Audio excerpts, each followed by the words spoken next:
राम कृष्ण की प्यारी गैया सारे जग की माता है। राम कृष्ण की प्यारी गैया सारे जग।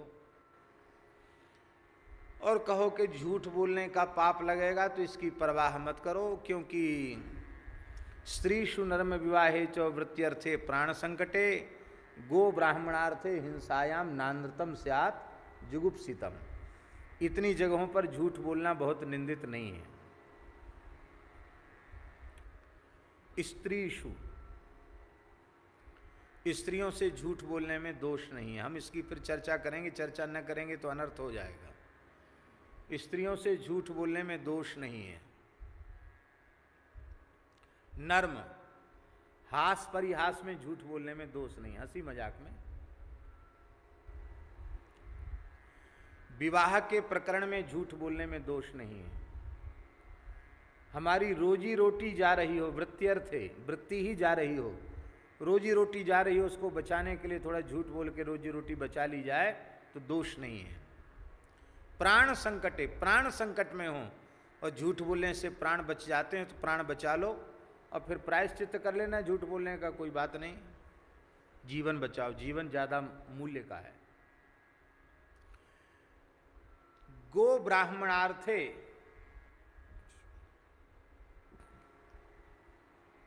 गाय के लिए झूठ बोलने में दोष नहीं है। गाय बच जाती है आपके झूठ बोलने से तो आपको झूठ बोलने का पाप नहीं लगेगा। गाय जा रही है व्याकुल होकर, कसाई पीछा कर रहे हैं और गाय भाग रही है, गाय भाग गई, आपने देख ली गाय किधर भाग के गई है। पीछे से बधिक आया, उसने पूछा, ए बाबा बताओ गाय कहाँ गई है? अरे यहाँ, और गाय क्या काम यहाँ गाय का? यहाँ नहीं गई है, कहाँ गई है? उल्टी दिशा बता दे, उधर जाओ, उधर देखो, उधर हो सकती है, इधर कुछ नहीं है। उसको भटका दिया, बहका दिया, वो इधर उधर चला गया, गाय बच गई, दोष नहीं। ब्राह्मण का वध हो रहा हो और यदि आपके झूठ बोलने से ब्राह्मण बच गया तो भी दोष नहीं है। यह नीति के वचन शुक्राचार्य जी ने कहे, ये ठीक कहे, इसमें कहीं कोई हमें संदेह नहीं है। आज शुक्राचार्य जी का दिन भी है, शुक्रवार ही है। हम महान विवेकी भृगुनंदन श्री शुक्राचार्य जी को प्रणाम करते हैं। गीता जी में भगवान ने कहा, कवि नाम उष्णा कवि, ज्ञानवानों में मैं शुक्राचार्य हूँ। इतने बड़े ज्ञानी शुक्राचार्य जी, पर हम बड़ी विनम्रता पूर्वक कह रहे हैं, जितने स्थान शुक्राचार्य जी ने झूठ बोलने के लिए बताए हैं उनमें प्रायः सब अनुपयुक्त हैं, केवल दो ही उपयुक्त हैं, गौ और ब्राह्मण। इनकी सुरक्षा यदि हो रही हो तुम्हारे झूठ बोलने से तो वहाँ झूठ बोलना धर्मयुक्त है, वहाँ झूठ बोलने का कोई पाप नहीं लगेगा। बाकी जितने स्थल हैं उनमें झूठ बोलने से दोष लगेगा ही, इसमें कोई संदेह नहीं। अब देखो, स्त्रीषु, घर की गृहिणी रूस गई है, माताएं भावना प्रधान होती हैं, भावुक हृदय उनका ज़्यादा होता है। और कहीं कुछ पड़ोस में देख लिया, किसी सहेली ने कुछ खोपड़ी में घुसा दिया, बस घुस गई तो घुस गई। उसका समाधान जब तक नहीं होगा तब तक चैन नहीं उनको। प्रकृति होती उनकी। अब रूस गई है, जब से ब्याह के आई तुमने कोई सोने का कोई आभूषण बनाया हमारे लिए? देखो पड़ोस में देखो, अमुक का ब्याह था, क्या बढ़िया हार पहन के आई और हम वही पुराना धुराना आभूषण पहन के गए थे, हमारी तो यहाँ से कट गई। अब तो हमें हार बनवा के लाओ सोने का, तो ही मैं खाऊंगी पीऊंगी, नहीं तो बस। अब हम कोप भवन में जा रहे हैं, कोप भवन, ठीक है ना। देखो, हमारी बड़ी विनम्र प्रार्थना है मकान बनाने वाले लोगों से कि वास्तु के अनुसार आप लोग मकान बनाते हैं, यहाँ भोजन करेंगे, यहाँ विश्राम करेंगे, यहाँ बैठक करेंगे, ऐसे ही प्रत्येक आश्रम में और प्रत्येक घर में एक कक्ष कोप भवन के नाम का भी बनाना चाहिए। जो नाराज हो उसको वहाँ से आसन हटा के इसमें चले जाओ। उसमें शोक के कोप के परमाणु व्याप्त रहेंगे, पता तो चलेगा कि इनमें दुखी कौन है, उसका समाधान का प्रयास किया जाएगा। पूरे घर को ही कोप भवन मत बनाओ, ऐसा होता है। पहले कोप भवन की जो परंपरा थी तो उसमें शोक दुख कोप के परमाणु उसी स्थान पर रहते थे, दूसरी जगह खुशहाली रहती थी, प्रसन्नता का वातावरण रहता था। अब तो प्रत्येक मकान ही पूरा का पूरा कोप भवन बन गया। इसलिए यदि अलग से कोप भवन की व्यवस्था नहीं करोगे तो पूरा घर कोप भवन हो जाएगा। अब वो कोप भवन में चली जाए।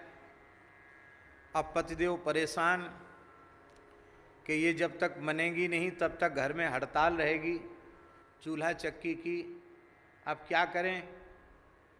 तो वो अपनी पत्नी को कहे कि देखो देवी, ऐसे रूसने से तो काम नहीं चलेगा।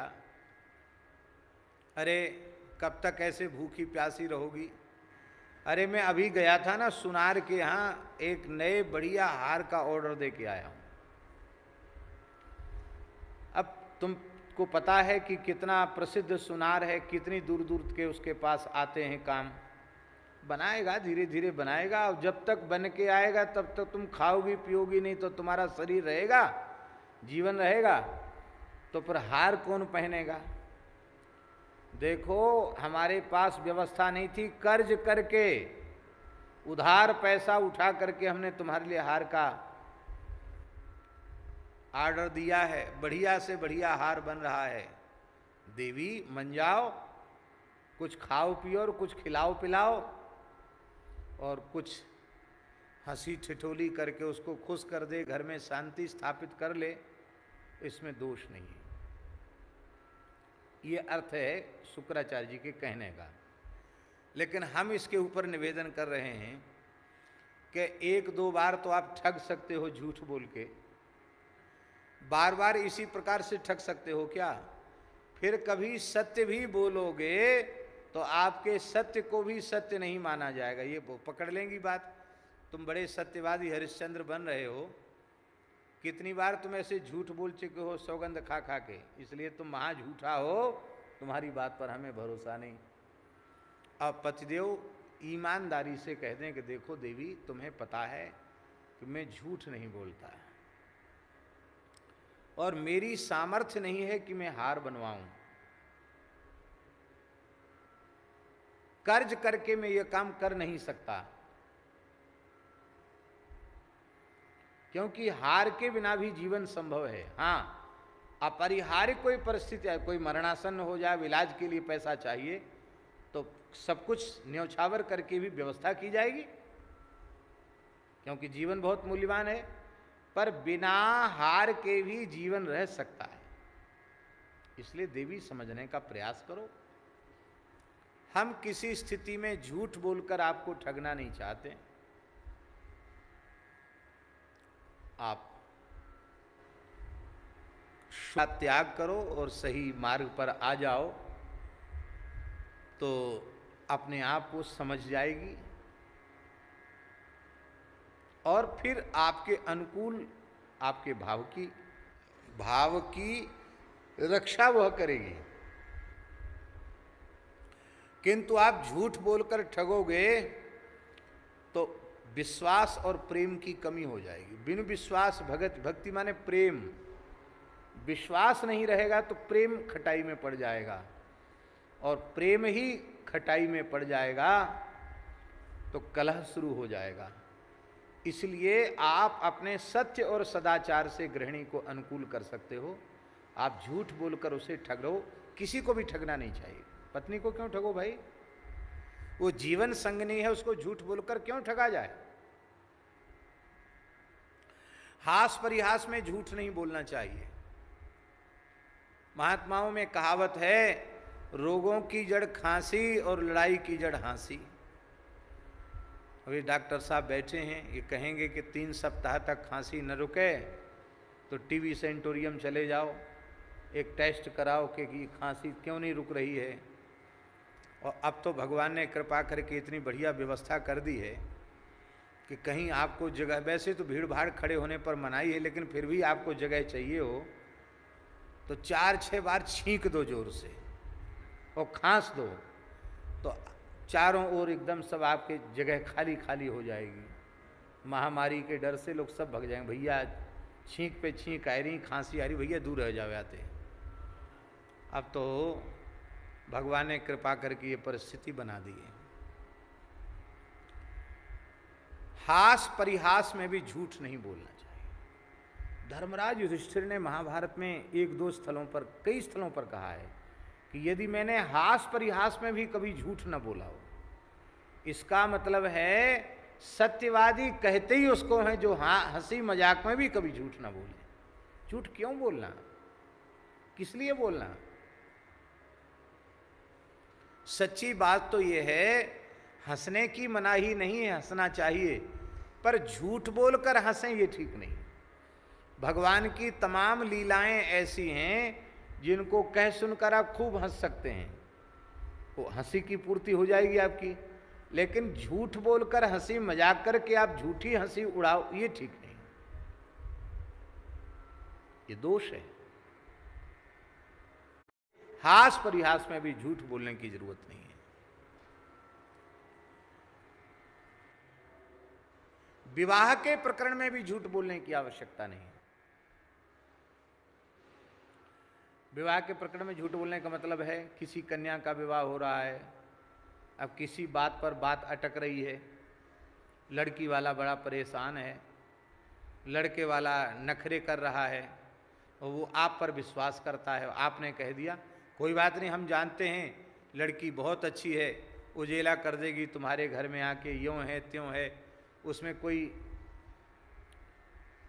मीन मेख भी है, उसको छिपा लेता है और कहता नहीं नहीं बहुत अच्छी लड़की बच्ची हमने देखी, बहुत सुंदर है, बहुत बढ़िया है, तुम्हारे घर में उजारों कर देगी, अरे हमारी गारंटी है, विश्वास करो, हमारा तो विश्वास करो, ऐसे कह के विवाह करा दे झूठ बोल के भी, तो दोष नहीं लगेगा, क्योंकि एक कन्या का पाणी ग्रहण करा है, कन्यादान हुआ है। पर भाई यह व्यक्ति का अज्ञान ही है कि वह समझता है कि मेरे झूठ बोलने से विवाह हुआ, झूठ बोलने से नहीं हुआ। जिस जीव का जहाँ संस्कार होना निश्चित है वहाँ ही उसका संस्कार होगा। तुमने झूठ बोलकर एक झूठ बोलने का पाप अपने सिर पे ले लिया, एक समस्या तो ये हो गई। दूसरी समस्या ये हो जाएगी, सामने आवेगी, दूसरी समस्या सामने यह आवेगी कि वर पक्ष कन्या पक्ष का तो प्रयोजन सिद्ध हो गया, अब कोई भी बात आएगी ना अटपट तो बिचौलिया मारा जाएगा। अरे भाई शुक्ला जी आप क्या कह रहे थे, हमने तो आप पर विश्वास किया, आपने इतना धोखा दिया हमारे साथ, अब समाधान करो। लो ये अच्छी, ब्याह तो लड़का लड़की का हुआ, हम बीच में पिस रहे हैं, बिचौलिया मारा जाएगा। इसलिए झूठ क्यों बोलना, आप सही सही कह दो, देखो भाई बात ऐसी है, बाद में आप कहो कैसा है तैसा है, वो ठीक नहीं, ये सही सही बात ये है, आप राजी हो तो ठीक है, नहीं राजी हो कोई बात नहीं, जैसा भगवान ने विधान बनाया होगा, जैसा संयोग होगा वैसा हो जाएगा। हम देखो झूठ नहीं बोलते, सच्ची बात ये है।